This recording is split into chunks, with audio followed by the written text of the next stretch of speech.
All right. Let's see if we can do an episode without Steve getting us canceled. By women, by the military, by all of San Diego.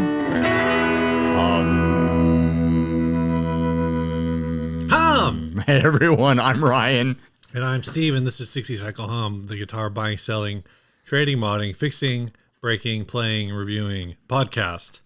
Eric Clapton is in the news again. Eric Clapton's lawyers are in the news again. No, Eric Clapton was the one who was in the news. The title of the clickbait articles didn't say Eric Clapton's lawyers. It said Eric Clapton. Oh, that's true. And like spoiler alert. I feel like we owe Clapton a little bit of an apology on this one because I helped spread the clickbait news. How as dare well. you? But long story short, there was a widow, a little old lady who happened to be a widow in Germany, and she was selling off her husband's belongings, and included in those belongings was a bootleg CD of what I assumed was a live performance by Eric Clapton. Is that I still cannot find the story. We don't know if it was a bootleg performance or if it was a bootleg recording. But anyway, she was trying to sell this thing on eBay, and Eric Clapton's lawyers or lawyers representing his label, who knows, whatever, they contacted her and were like, hey, we're CC desisting you. Can you please not sell that? And she was like, take off, hosers. You're going to have to take me to court if you want to stop me from selling my husband's CD for $11 on German eBay. So that's exactly what they did. They took her to court. But still, I mean, Clapton's been in the news a lot lately. Mm-hmm. And he's really, it's been like kind of a PR nightmare every single time. Like, it hasn't been good news. It hasn't been news that people are like, yeah, go get him. Clapton's back. It's been like, wow, this guy is going to embarrass himself all the way to the end, isn't he? And this was just another, cherry on top of the sundae, I guess. What's the last, all this COVID stuff. I don't want, no, I know. I don't want to say relevant. I think because some people will say well, he hasn't been relevant since Cream. You mean like the last time he had cultural impact? Yeah. You know what? I can't think of anything in my guitar playing life, which covers 26 years of my life. I can't think of any moment where it's like, oh, Clapton has done a new thing and this is why everyone loves him. He did some tours that got a lot of advertising behind them. I want to say 10 years ago or something, but there hasn't been a new song from him. There hasn't been a new thing where it's oh, that's why Clapton is the guy that we all talk about. I really think the last time he was culturally relevant was Tears in Heaven, right? And I don't know when that was. I mean, I guess that was in the 80s, I think. When his albums come out, they do well. Or 90s? Okay, now I'm going to need to Google that. I'm just looking at his 2000, he had a 2010 album. His 2016 album, hit number 6 on the US chart. So he's charting well. 1992. So that was the last time Eric Clapton was culturally relevant. When did Eric Clapton think he could change the world? Wasn't that after that? Maybe. I don't know. But it's yeah, 1997. Eric Clapton was changing the world in he thought he could change the world in 1997. Right. You think he did? You think everything is his fault because he changed the world? Clapton, stop digging with the world. Leave it alone. But anyway, there's going to be other jokes. But I just... I don't want the world to change. I like the way it is. It's interesting because he's one of these artists who obviously has a lot of fans because every time he puts out an album, it makes it to the top 10. But in terms of zeitgeist existence, he's kind of exactly what you're saying. He kind of just shows up for stuff that generally you don't want to show up for. And then I think after that happens a few times, he could honestly learn a lot from Joe Bonamassa because Joe Bonamassa doesn't come out with gross hot takes. He doesn't come out and say something racist. Joe Bonamassa comes out and goes like, I think people shouldn't fix their guitars. And then the internet blows up for a week. And it's like something like, it doesn't matter. Like it doesn't matter. Like even on that, actually, Eric Clapton did have like a musical hot take that everyone hates. He says that he can't listen. They were interviewing him. I don't remember who, talking about Robert Johnson. Mm-hmm. And he was talking about how he can't go back and listen to the old Cream albums and like the Yardbird stuff and like the stuff from like the 60s that he recorded because it's so sloppy, it like irritates him. And of course people are like, well, that's what made you famous. You should appreciate it. I'm like, well, just... I don't listen to my old music. He didn't say he doesn't appreciate it. He just says he thinks it's unlistenable, which, you know, I kind of get what he's saying there. Like, I don't... But it's hard for me to go back and listen to old recordings of me playing and being like, I don't go back and watch old demos and stuff because I don't want to hear myself suck. Yeah, I suck now. I don't want to hear how it sucks back then. I think that there's a thing where he is at now as in his career where there's so much negativity around some things that he's done, some of which should be genuine negativity, that everything automatically becomes negative. That you can't do anything right because anything associated with your name is like wrong by default, and no one is going to take the time to like look at. Well, you think about the context when they can just clickbait it. Yeah, you think about the websites out there that are making money, ourselves included, YouTubers that are making money and driving clicks with clickbait titles like this episode is sure to have. Like they're not gonna chase down like, they're not gonna come up with some story like, oh, Clapton did something and it was all right this week, like it was fine. But you know what definitely gets clicks? Like, oh, Clapton. Oh, he's suing an old woman. He's taking all her money. He's doing it personally.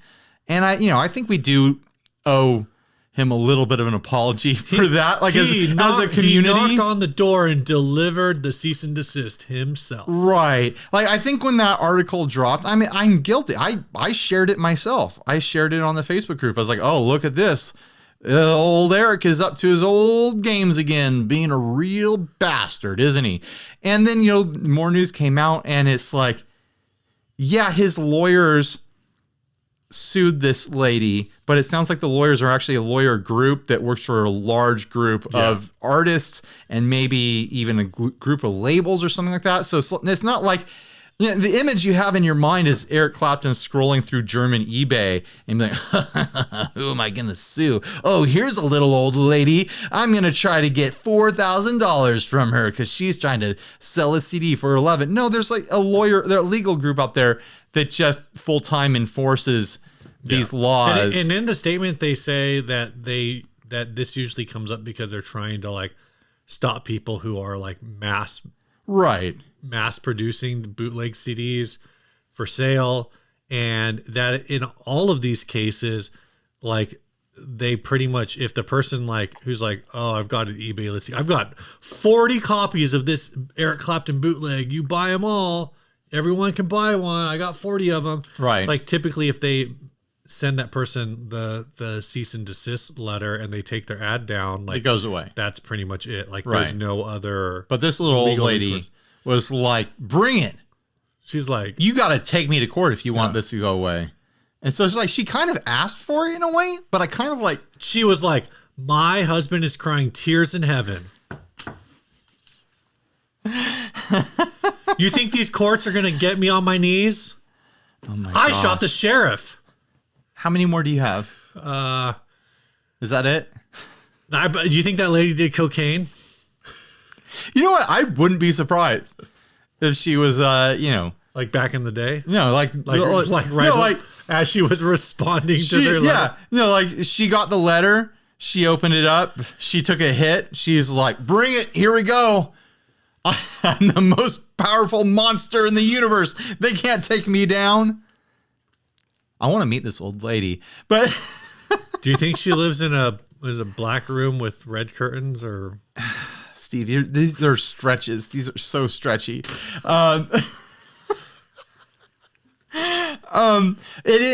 Eventually either Clapton or his PR team came out with a thing.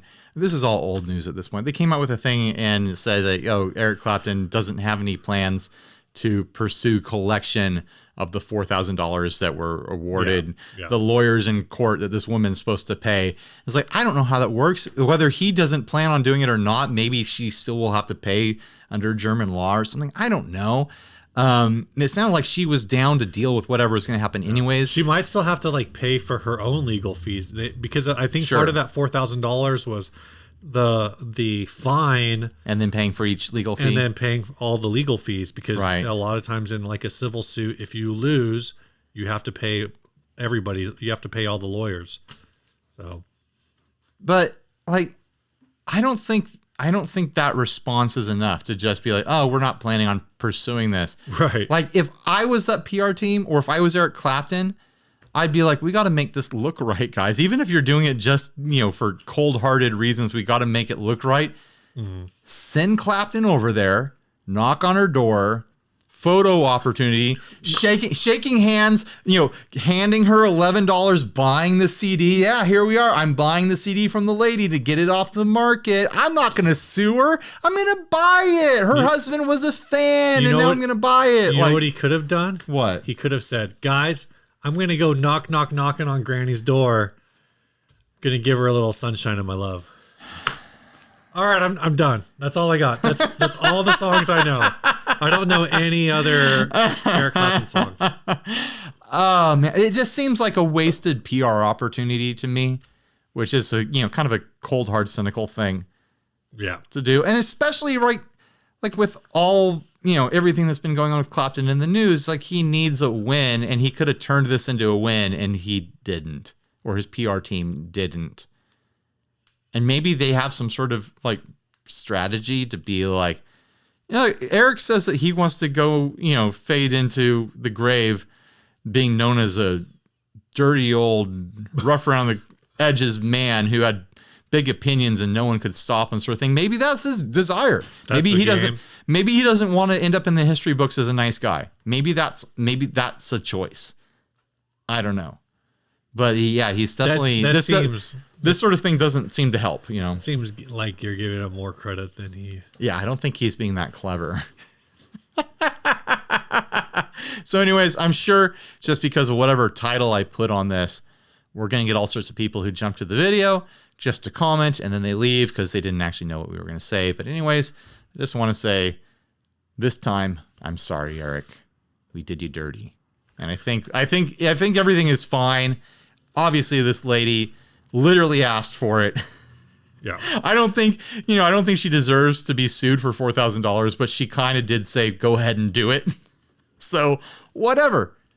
All right. Do we want to do an ad? Yeah. Speaking of doing someone dirty, this is a stolen gear alert. Maryland Music Gear Exchange. If anyone sees these drums, please call me ASAP. My drums were stolen. My drums was stolen back in October by a female by the name of Shanna Brown. Female. If you can't call me, call the police. A police report has been made, but no luck yet. She is known to frequent the West Baltimore area, Pimlico and Garrison Avenue. This was posted by Lester Wallace to the Maryland. Actually, this was posted by Russell Hayward III to the Maryland Music Gear Exchange, but this was Lester Wallace's drum set. Oh, and I forgot to say who sent Matthew Ridgway. Matthew Ridgway. Thank you, Matthew Ridgway. Ridgway was my wife's maiden name, but spelled different. Don't hack my wife, guys. There is a letter included, a handwritten note from the thief herself, and it really shines a lot of light on the issue. I am taking your drums with me until you find it in your heart to forgive me and continue with our relationship. I told you I don't want to lose you. No relationship is perfect. It takes time to heal. I am willing to let you heal. I am not willing to let you go. You said you didn't do no hurtful to me. You did, and I forgave you, and you continue with our relationship. You never apologized to me for hurting me. I apologize to you for hurting you. I apologize for all my wrongs. Myself and your drums will not return back until you safe our relationship. Your drums will be safe. I am not going to do anything to your drums. It's a hostage situation. You will love me, or you're not seeing these drums again, buddy. Taking a musical instrument hostage is the best foundation for a strong relationship. You know what? They're going to get back together, and this is going to be a story they tell their great-grandchildren. You know, we were trying to break up, but she stole my drums, and I loved those drums, so we got back together. And you know what? We made it work for the drums. For the drums. So stay together for the drums. You know, there's all kinds of stories floating out there of, you know, people who get in tiffs with their exes or their significant others. Yeah. And instruments get damaged or pawned or sold off for ridiculously low prices and stuff like this. I think this is more entertaining than that because in this story, the drums, the musical equipment is not being hurt. No, they're safe. They will be returned, and once terms are met. You know what? He could, unless this person, his ex, is dangerous in some sort of way, is a threat to his safety or others' safety. Like if he really wants them back, he could call her, he could text her, and be like, "Hey, let's get together. I want to pick up the drums. Let's work this out." He picks up the drums and then he burns rubber and gets out of there. Yeah. Right. Like you can go get him. Well, she knows where he lives. Does she have a key? Change the locks. Change the locks. Get your drums, get some locks. I would say get the locks first. Get the locks first. Yeah. Go change your locks. Go get your drums. Or you know what? Maybe you'll see her. You'll see her with the drums. You'll be like, I can't stay mad at you, baby. Bring those drums on home. There's a very Joker and Harley Quinn energy. I want to know if this guy got his stuff back yet. I hope he did. I mean, the letter is dated from October. Oh, yeah. So I hope he's found resolution. I hope they've found resolution. But man, that's wild. Have you ever had any like nasty breakups, Steve? No. I've never had anything I didn't date a lot. Like I could never get past first dates with a lot of women. I never got deep enough into relationships to have this level of drama. This guy does have a lot of pictures of himself playing drums on Facebook. So wow. He is a drummer. Very much a drummer. He loves the drums. He likes to play. Oh, these were stolen back in October, but this ad is from a few days ago. This picture is from 4 days ago. They do it looks like a nice kit. Like it doesn't look like, a trashy garage kit or whatever. It looks, if you're finding all sorts of pictures of this dude playing drums, it might be his professional gig. No, he's definitely seems like a serious drummer. Is this a Mapex? It might be a Mapex kit. No, kit. That's a different. Well, that's a Mapex heads. We don't know. I think the maker model. I think it's a Gretsch kit. You think it's Gretsch? Yeah, I got immediate like Yamaha vibes, but I have no idea. I don't know what Yamaha drums look like versus other drums. Back in October, he's got a picture of it, and he says, "Set up for tonight's gig. Stay tuned." That was in October? Yeah. What's the date? October 9th. Oh, that was before the drums got stolen. Yeah. So, I don't know. I hope he got it figured out. But if this was 4 days ago, it sounds like he hasn't. It's just such an odd thing to steal. Like you hear about things like that happening in relationships, like someone taking something hostage. And, I was reading her letter and it's, kind of broken grammar. But, I'm willing to give her the benefit of the doubt as far as grammar goes. Because it's actually like really, really nice handwriting. Like she was in the heat of the moment. Mm-hmm.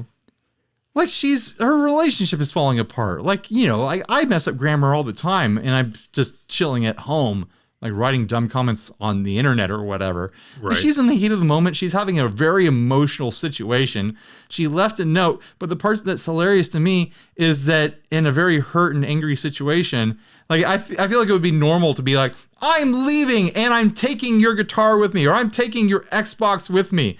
Like taking a drum kit, like you don't grab it with one hand and run out the door. Yeah, it's like yeah. you go in, That's some work. You pack up the cymbals, you collapse the stands, you have to take the toms off and break down the snare and everything. You have to put everything in cases, and you're making multiple trips out to your car. And it's like, this is like a very premeditated thing that takes multiple trips. It's not in the heat of the moment. Like, I'm taking your PlayStation.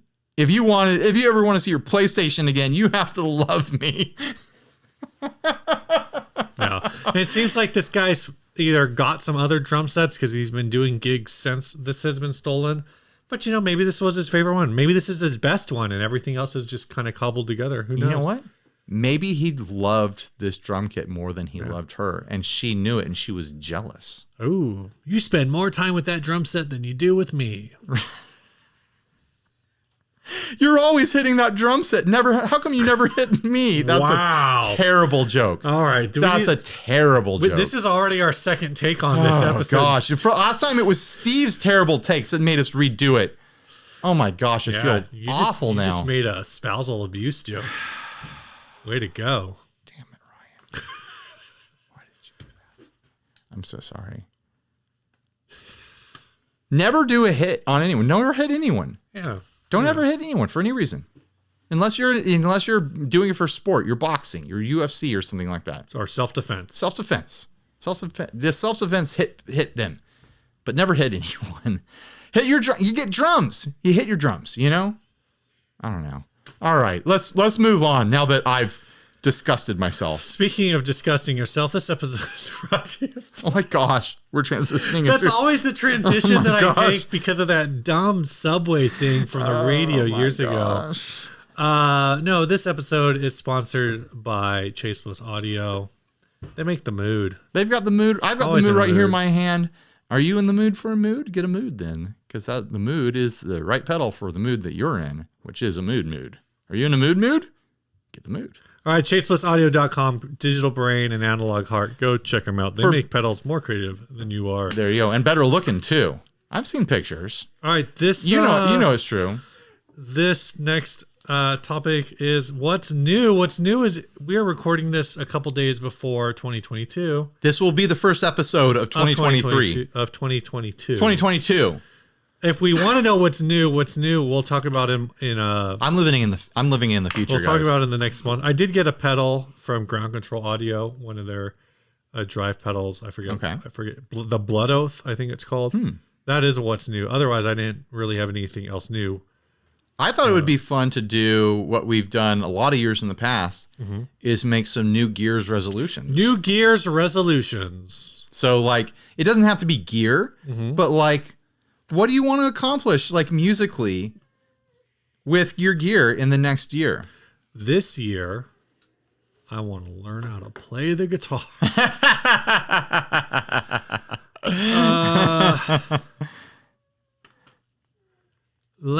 I don't know. You got anything? I guess the first thing that comes to mind is I built like I have two pedal boards, right? That one is an all Caroline board and the other one is an all bigger board. But the problem that I have is I think the bigger board I can kind of make like work all around because the Grant's pedals are smaller format, but Caroline I think has more pedals on the market right now. If I'm one or two pedals away from the complete bigger collection that will not fit on a PT Junior, my Caroline collection has outgrown the PT Junior. So my next thing is going to be mixing everything up, which I've kind of started to do, and actually put together, I think, a board that are two different boards that are all mixed up that can do kind of similar things, just for the fun of it. And but the one thing I've found is like I basically haven't bought anybody else's pedals for like the last 2 years. You got brand loyalty. Because I've been looking through. I was like looking at the last board I put together. I was like, You're a hype beast, dude. I guess. So one thing I do want to do this year is I want to do an all rat board. All wrap? All rat board. A rat. So all the drive pedals at least are all going to be rat based. I think I have 3 or 4 rat based pedals. So I'll just have those all on there. But as far as other stuff, I don't really have anything specific. I don't own a lot of guitars. I don't feel like anymore. I don't own a lot of basses. I mean, a lot. You got a new bass recently, and then you left one here. So you kind of left one. I brought one over here. I traded one of my other basses for the new bass. Well, I didn't trade. Okay, so then technically you did. So I downscaled. Actually, you did downscale. I technically downscaled. You did a lateral trade, and then you downscaled. Yeah. Okay. So yeah, I don't know what the next thing is, but yeah. Well, you got anything that you want to do this year? Here, just a second. Hey, Henry, you got to go somewhere else. We can hear you. He wants to watch the show, but he's making a bunch of noise over there, and it's distracting. I'm going to pull him in for the last ad, I think, guys. This year, I want to downsize my church board, my weekly gigging board. Mm-hmm. It just feel like it's really bulky. I did a thing back downsize the board itself or the footprint of the board. The footprint of the board. I want to go to a smaller board. I have the new D'Addario expandable pedal boards that I need to do an unboxing thing with. I'm hoping that one of those will be good to be my replacement for the board I've been using. I have that salvage board shipped out to Sweetwater, and it contained a lot of the stuff that I use a lot on there. Mm-hmm. But while it was gone out of town, I played at church one week and I didn't have my main board, so I put everything on a smaller board. Mm-hmm. And it caused me to have to downsize and not have so much redundancy. And I still sounded great, and it was a lot lighter to carry around. I'd love to have my weekly gigging board be a little bit more casual feeling, a little bit more compact and concise. There's definitely a lot of things that I found that I do with I have 2 drive pedals, or I have a drive pedal and a distortion, and I just stack them to get the sound that I want. Right. But what I found is, if you have a push-pull pot on it, if you're using a bridge humbucker and you have a push-pull and it's right and it works, then you can basically switch between your overdrive and your distortion sound just by single coil voicing versus humbucker voicing and modulating the output. Yeah. Of I think I want to rely more on I'm always putting multiple delays on my board when really I could pick one delay that does presets, and instead of doing a stacking thing, I can do here's a more subdued setting and here's a more extreme setting. I could do the same thing with drive pedals you're talking about. I usually have 4 dirt pedals on my board. Mm-hmm. It's here's the overdrive I always use. I know this is safe for me. And then here's 2 2 more dirt pedals that I'm experimenting with, a distortion and another overdrive. And then here's a fuzz that I'm messing with. And I really just need to be 2 dirts max. And I just need to be instead of relying on always having my go-to and then having experimental, if I'm going to experiment, just put the experimental ones on there and just commit to trying to use them instead of having all my bases covered. So I want to pull back. I want my board to be a little bit more mature and more concise in that sort of way. Mm-hmm. And another kind of New Gear's resolution for me is, I think I want to I've been collecting a bunch of little pieces of music theory knowledge. Oh, okay. That, the past year or so, I've been working at it. I was using those apps that sponsored us quite a bit. I've been playing along to a lot of tutorials online and stuff like that. Been watching a lot of TikTok. I've been watching a lot, and I have picked up some theory from TikTok, which has been amazing because it's little chunks, and someone will present something in a way that I'd never thought about it before, and be whoa. Okay, I need to sit down and actually check that out now. So now I have all these little bits and chunks of theory floating around in my head that I've been applying in small ways on the fretboard. And I think I need to get back to when I was a teenager. I would print out these sheets that had the whole fretboard, but it was blank. And I would sit there and I would chart out what I was playing, and then I would figure out like those notes across the entire fretboard. And I like, I didn't know what scales were at the time, but I basically discovered scales for myself that way. I need to get into that headspace of charting the stuff out and visualizing how it all connects. Because I think that could be really powerful for me. And also, I think I'd like to do a video. I've been thinking about this a lot, doing a video explaining how I approach the fretboard and how I come to the conclusions that I do while I'm playing, and how I, kind of approach guitar playing in general, and trying to have a base amount of musical theory terminology to explain that, and maybe that'll help other people connect the dots with what they're doing. Because, for the most part, for most of my life, I have been, a first position minor pentatonic type of guy, or first position, major scale, major pentatonic kind of guy. But there is stuff that I do that is outside of that, but I don't have a way to express it or communicate it. And I think if I can kind of consolidate all these things I've been learning, then maybe I'll have a better view of what I've been experiencing as a player, and then maybe, if I'm able to make this video that is just a concept in my head right now, then people will be able to be like, hey, I saw you came to this conclusion. Have you considered this? And so maybe people can learn from me, and I can learn back from the audience in the comment section and stuff like that, and start a conversation about that. I just, my experience so far has been that it seems like theory gets, when you go to people for explanations of theory, like a lot of times they don't know what you don't know. Right. And so they dump a bunch of stuff that I can't connect to everything that they're saying. I'm like, oh, they just said a fifth relative to a third. And like, I kind of know what those are, but now I don't know this tangent that they're going on. So now I'm completely lost. And like, it's definitely helpful for things like that to have it where, somebody's saying, not just say, oh, you're moving from this to this note, but actually to lay out like you're going from, the G to the B. Yeah. And now you go like, oh, okay, so that's what this interval is. I play very much by visualizing scales. So I look at the fretboard, I know what key I'm in, and I look up and down the fretboard, and I know relatively everywhere I can and can't play to be within that scale. And if I want to get spicy, I know places that I can experiment outside of that scale and things will still work. But I don't know why they do or don't work. Right. But I want to learn the tools to learn the theory the way that I visualize the fretboard, not thinking in terms of like, here's the root. Like if I name out all the notes, then eventually I'll be on the seventh. Like I want shapes. I want to find the shapes across the fretboard, and then I'll be able to understand this stuff. Like, oh, if my finger's here on the root, I always know where the fifth is. That's a power chord. Yeah. But if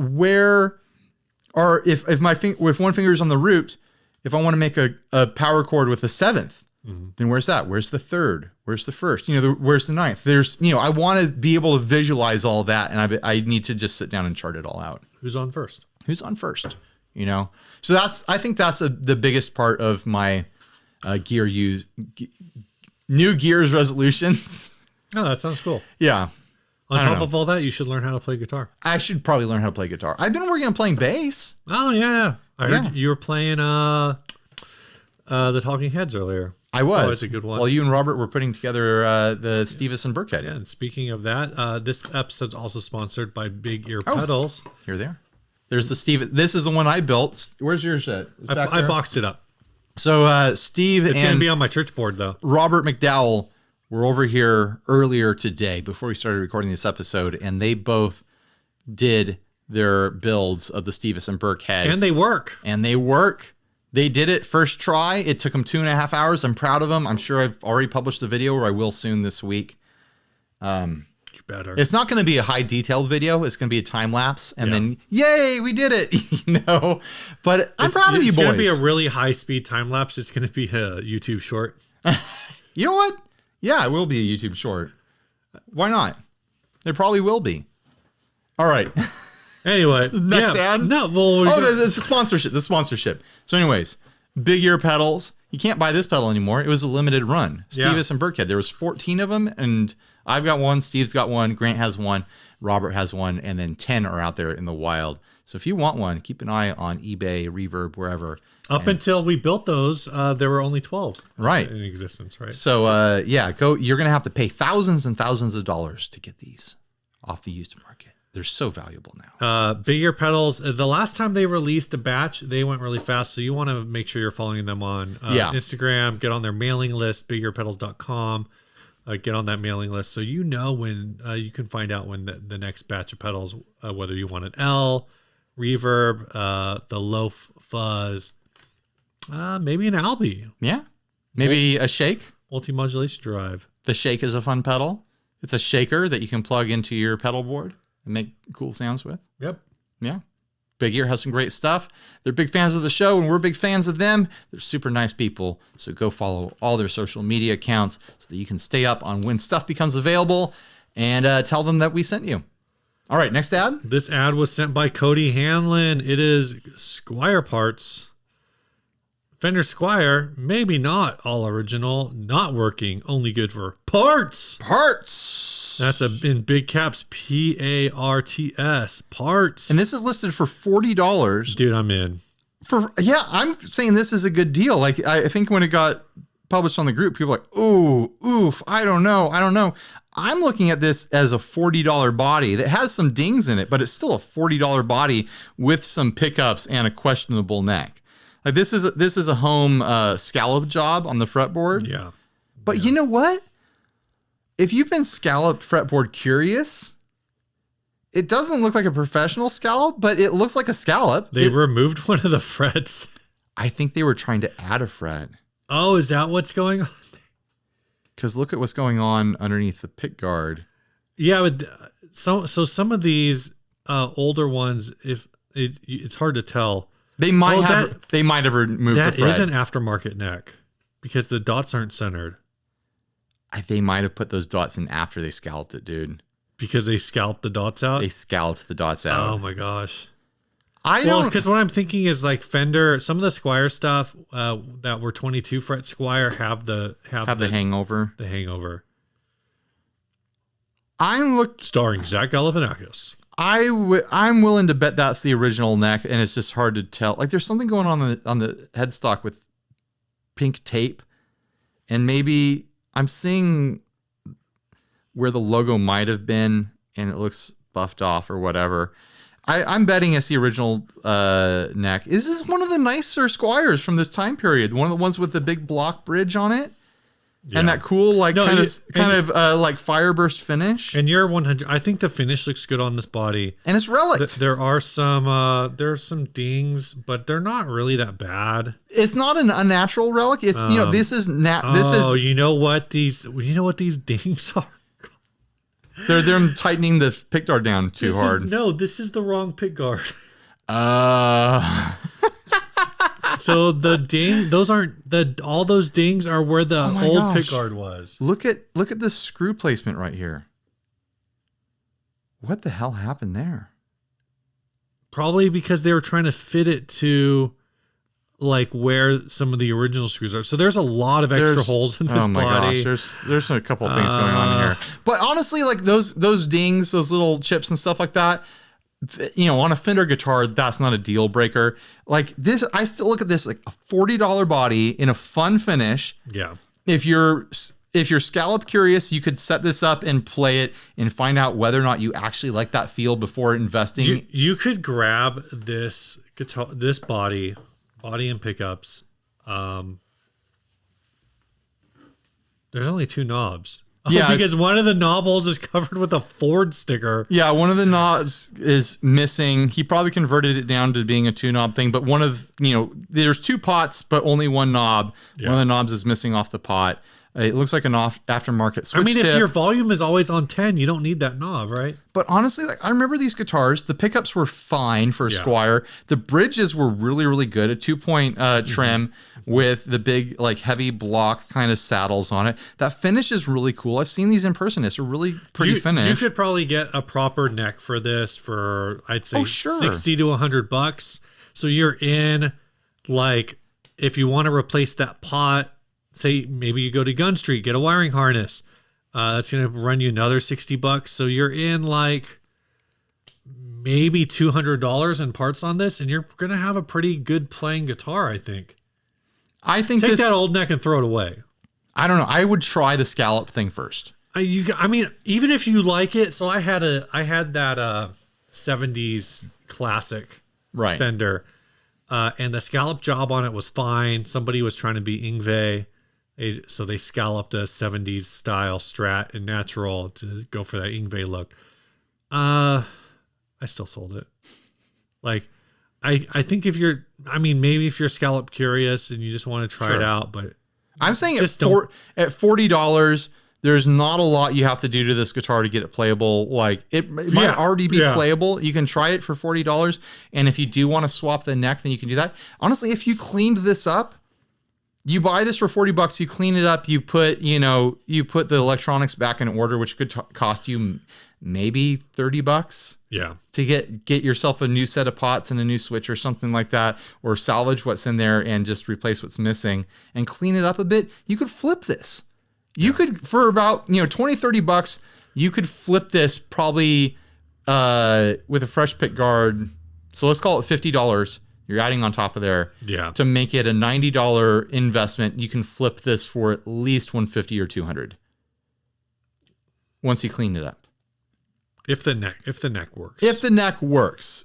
If someone out there will be like, you cleaned, this guitar looks clean enough. It looks like it's functioning in this state. Like the strings look all messed up and rusty. It doesn't look like anyone's playing it. Oh yeah. It looks awful, but it's not. But if you make it presentable and clean enough and just be like, oh, there's some chips and dings, you could flip this for $150 pretty easy. Yeah. Someone out there would be like, I want to try a scalloped neck guitar. This one looks like it'll work. I'm going to try it for $150. And if you if you've been looking for a little project, that's a safe project because you're not going to start with putting a lot into it. If this was local, I might go grab it.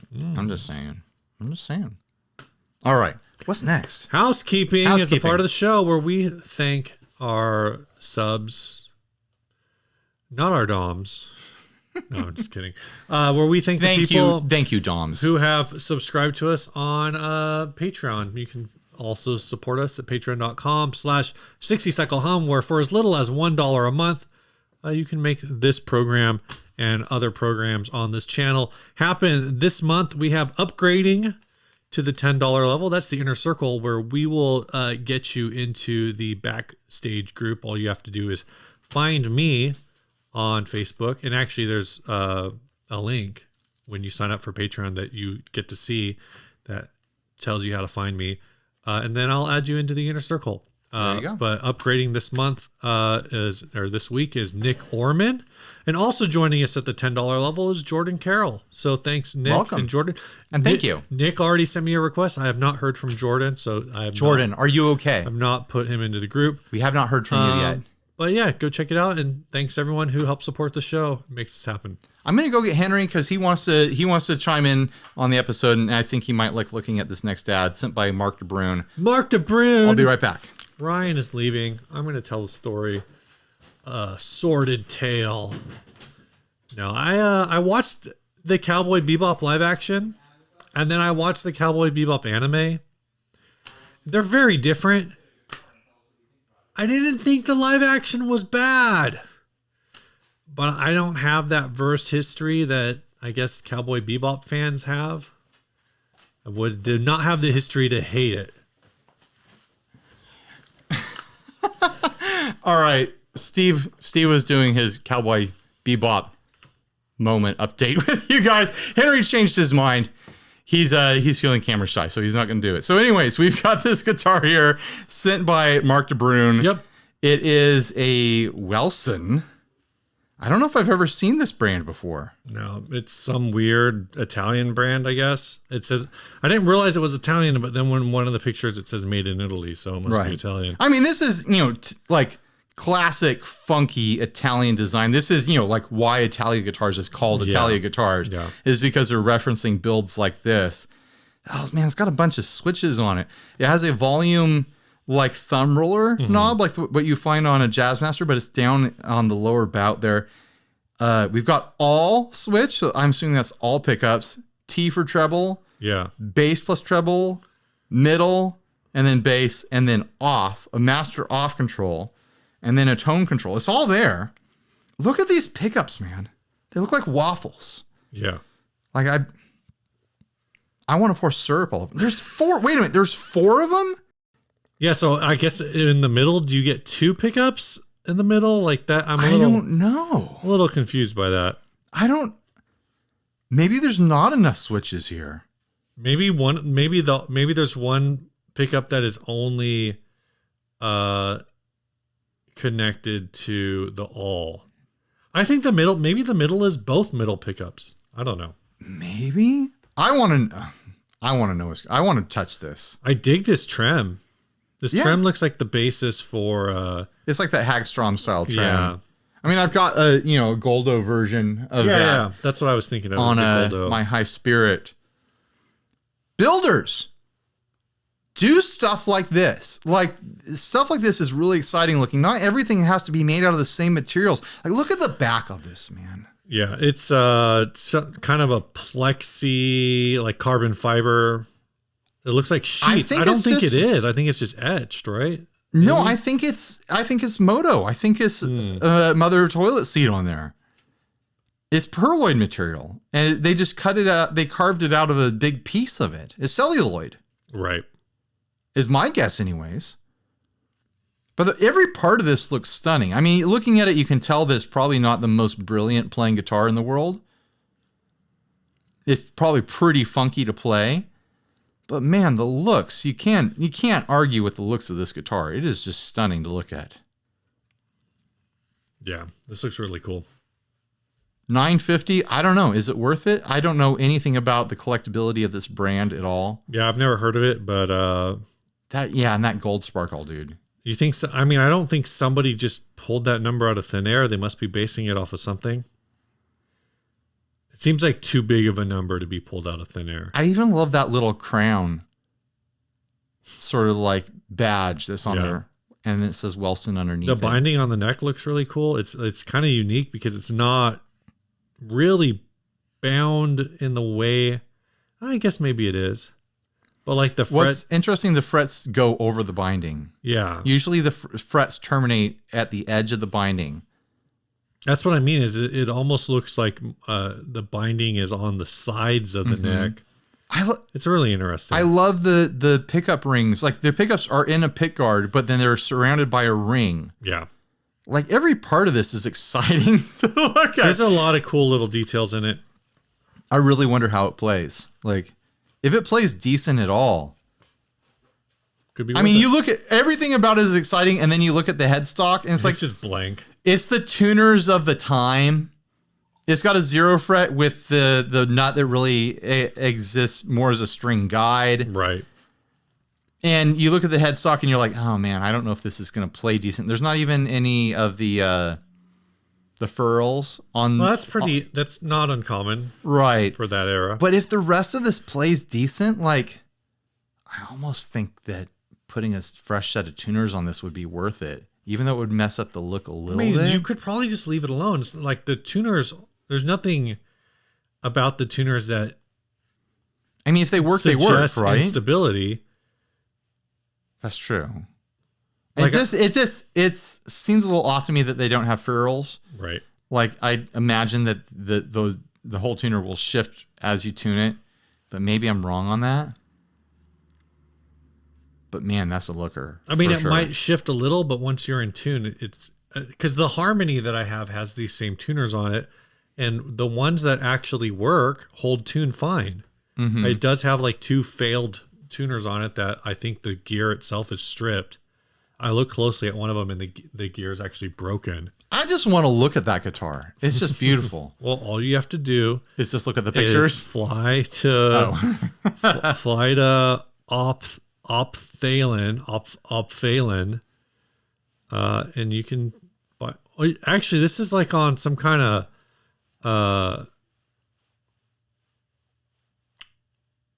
Dutch eBay or something. So maybe you just need to get on there and buy it. Right. Just buy it. Just buy it. So this is actually a weird You want thing. it? Just buy it. This is a weird thing, kind of off topic a little. But this, I think this says something more about what we do. It says deal via, and it gives you some communications options. Facebook is one of them. Messenger is one of them, even though I thought those would be the same thing. Twitter, or maybe, I don't know what deal is that, like share? I don't know. But then one of them is the WhatsApp logo, which is interesting to see that on like a legit website, because for us, anytime we get any kind of communication from anyone that says, hey, here's my email, I'm so glad we could talk over email, hit me up on WhatsApp if you have any questions, I just go delete.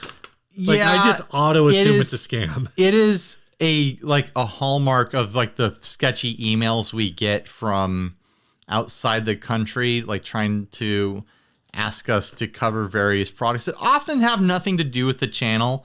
Yeah. And like the last line will be like, contact us through WhatsApp.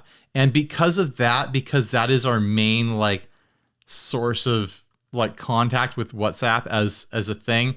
Yeah, WhatsApp feels super sketchy to us. And these aren't, I would say, like, actually even you can tell the difference between a builder who's saying like, hey, if you have WhatsApp, I'm over here, or just respond to the email. But these are ones where when you start looking into the details of it, it's definitely like some kind of phishing scam, and they just want to get to you on WhatsApp because the communication is encrypted. Right. Anyway, just something that I thought was interesting. That's not really that interesting. So It's really not. All right, tell us about the song. Let's get out of here. All right, this song was sent by JD Kimple. Dynamic link not found. Oh boy. Let me see if I can make this work. There we go. This is called Norman the Rock and Roll Pony. Norman the Rock and Roll Pony, that's right. By Mr. Tornado Head.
What is this?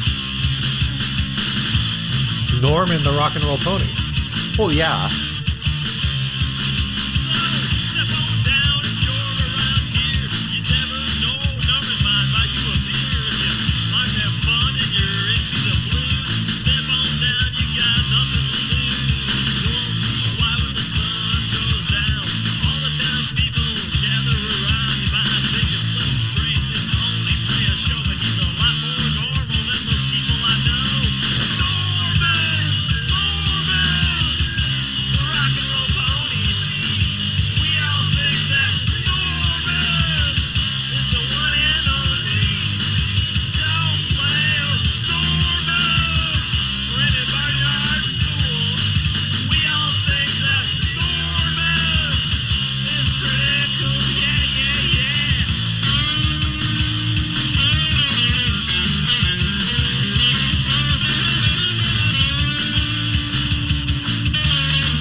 This is a face-melting solo if I've ever heard one.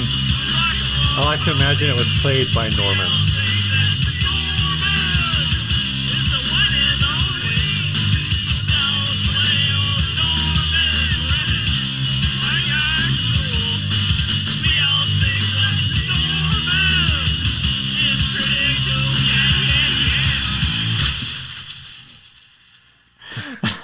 So Ryan, I'm glad I know about Norman now. would you say that that was a yay, or was it a nay? Oh my gosh, stop.